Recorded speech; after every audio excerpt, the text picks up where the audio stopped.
Hi YouTube, it's me, the Shy Pianist, or you may know me as Donald of Zephyr Wargames, bringing you a Halloween special, and that is a Trick or Treat deck profile. Now, for those who don't know, Trick or Treat is basically the combination of Ghost Tricks and Madolches together, and basically utilizing both elements of each deck. So, let me go straight into it. I'll start with the Madolche part, as you probably always will know me of being the Madolche player. Anyway, starting with your best girl from the Madolche side, I play the triple Madolche Angele. This is for your searches of your Madolche monsters. Your deck generally focuses on the Madolche side, and you basically utilize a bit of the Ghost Trick element in your deck. Next, we play the triple Angele. This is your go-to play, because you ideally want to go from, after you're summoning out YUGIOH from Angele, you want to either go to your sort of Ghost Trick Alucard and then to your Spoiled Angel, or possibly other plays, or even stalling with Sistart. But yeah, the versatility with this is entirely up to you. Next, with Angele, you have your triple YUGIOH. This is so that it's pretty standard from summoning out from your Angele, and from YUGIOH I play the 2 Messenger Lotto rather than 3, because you're sort of incorporating a bit more rather than just the Madolche side, and have the options to search your Chateau and ticket is good to have as well. And to round up the Madolches, I played the triple Mufle. This is so that you can have the option to summon it out from YUGIOH, as well as normal summoning itself to then special summon another Madolche monster. But as you can probably see, that it's ideally to go into your rank 3 plays and then go off from there. So that's that with the Madolches. For the Ghost Tricks, I played the starting straight off. I played the 1 Witch and the 1 Nekomusume. This is actually so that you can incorporate a bit more with the Ghost Trick side, and when I was deck building this, I've decided that we haven't actually, the deck doesn't actually have any means of flipping your opponent's monsters face down to then utilize the Ghost Trick benefits. And hence I decided to at least put 1 of each in, just so that you have the option there. But for the main part of the Ghost Tricks, I play the 2 Lantern, 2 Mary, and the 2 Jack Frost, and the 1 Spectre. These are your sort of hand traps gimmicks of the Ghost Trick side, basically preventing your opponent from attacking you directly with Lantern and Jack Frost. Mary is for when if you take damage, then special summon the Ghost Trick from your deck, and Spectre basically giving an extra draw when to replace a Ghost Trick if it's been destroyed. So these are sort of the hand traps and the trick side of Ghost Tricks, and being able to then further your plays afterwards and from there. And the last but not least, I played the 2 Jiangshi. This is so that you special summon out with Mary and then flip summon it to then add your Ghost Trick hand traps to then sort of stall and proceed to your next following turns. Now, admittedly, Ghost Tricks are the sort of slower side of the deck, because Ghost Tricks need to be set face down, and then in order for you to normal summon them, you need to have 1 face up. So I decided I'll give a go to, rather than just only have the hand traps, to then sort of incorporate a bit more of the Ghost Trick side. Admittedly, you sort of have to work around with your Madolche side as well, but I thought it would be a bit fun to use a bit of both. For the spells, I play the 2 Chateau and the 2 Ticket for the Madolche side.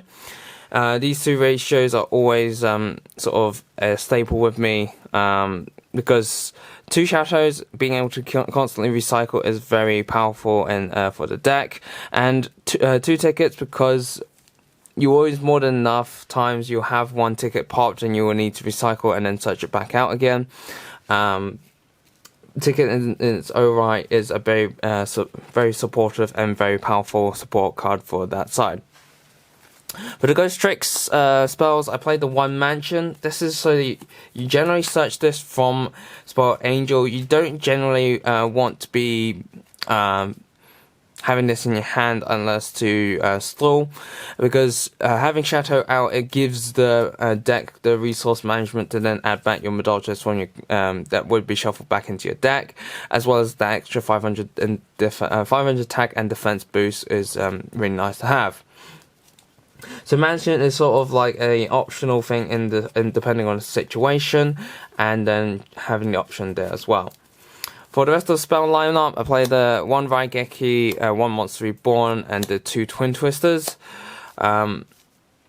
This is sort of your generic stuff. You can have anything else you want with this, as well as you can mess around with the other ratios of the deck as well. But yeah, there's that. For the traps, I play the 1 Medolche Lesson. This is sort of a nice key card to have in order to recycle your Ghost Trick monsters as well as your Medolche monsters back into your deck and giving the attack boost. Being able to just recycle your hand trap Ghost Tricks back into your deck and then search them back out with Jiangshi is very nice to have as an option there. For the Ghost Trick traps, I play the 1 Vanish and 1 Night. The Vanish is generally what you would probably end up searching first from Spoiled Angel just for that extra protection and keeping it on the field, or you can go for the Night depending on how you've been able to progress the Ghost Trick side and then flipping your opponent's monsters face down and preventing them from flip summoning.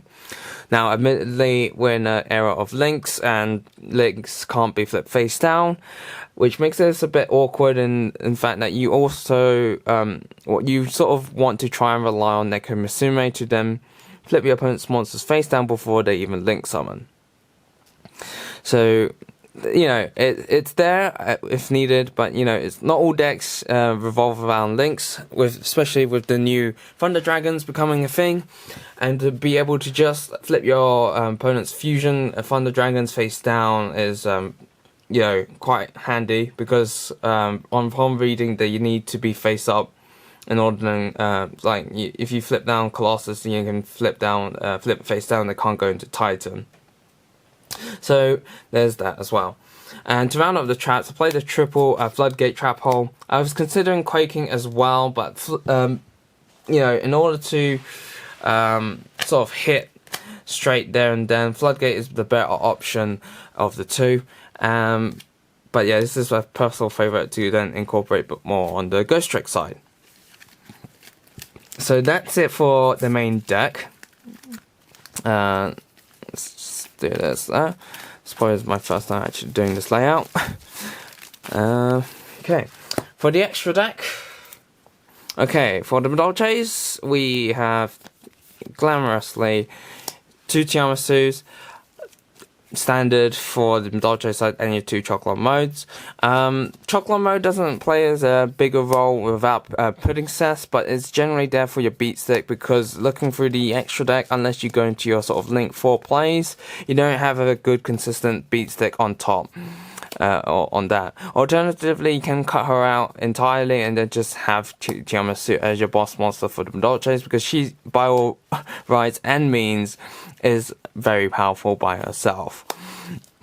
But maybe just having the 1 chocolate mode is optional to have the extra attack boost.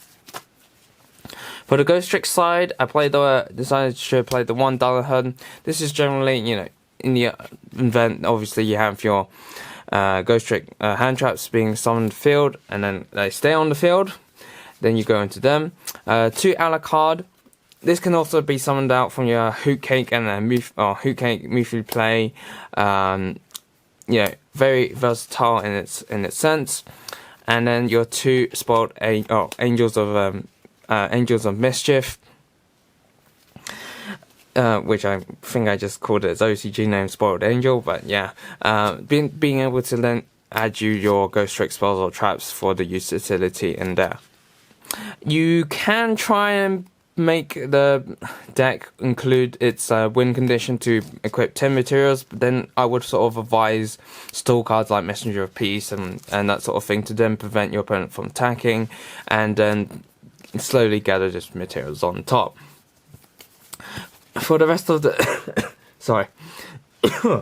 For the rest of the XYZs, I play the one Exile Knight and the one number 41. This is generally 41 is just you also stall, and Xylem Knight just to help you clear the boards if you really need so. But this is my personal sort of choice of tech. You can change these two out for whatever you wish to have. For the links, I play the one Sistart. Sistart is very nice to have, even in a stall-based deck. She's very useful to have now in this sort of sense. Your two Lancerincus sort of help you bridge the two together, and to finish things off, one Boar Load for a sort of bigger boss monster or link monster in your extra deck. Of course, you can have like Topologic Bomber Dragon, Boral Sword Dragon, and all of those are totally viable to have instead. So that's it for the deck profile. I hope you guys enjoyed it. I sort of mishmashed this a bit in a sense in what I feel would be nice to have, utilizing a bit more of the Ghost Trick element, which most decks don't really do. From what I've seen on deck profiles, they generally just focus, okay, we have a Dolce deck, but then we just have a Ghost Trick engine of the hand trap side. But I decided, don't go with that. I'll try a bit more with the Ghost Trick side to actually have a trick or treat feel. So thank you for watching. Don't forget to like, comment, and subscribe. And as always, guys, happy Ghost Trick or Dolce treating. Also, YouTube, thanks for watching that video. I hope you liked it. If you did, hit that like button. And of course, don't forget to hit that big red subscribe button in the bottom left-hand corner and the notification bell so you don't miss out on anything. We've got more deck profiles, duels, pack openings, and many more Yu-Gi-Oh videos coming up for you all year round. So don't forget to stay tuned for all of that. Thanks, and as always, guys, happy dueling.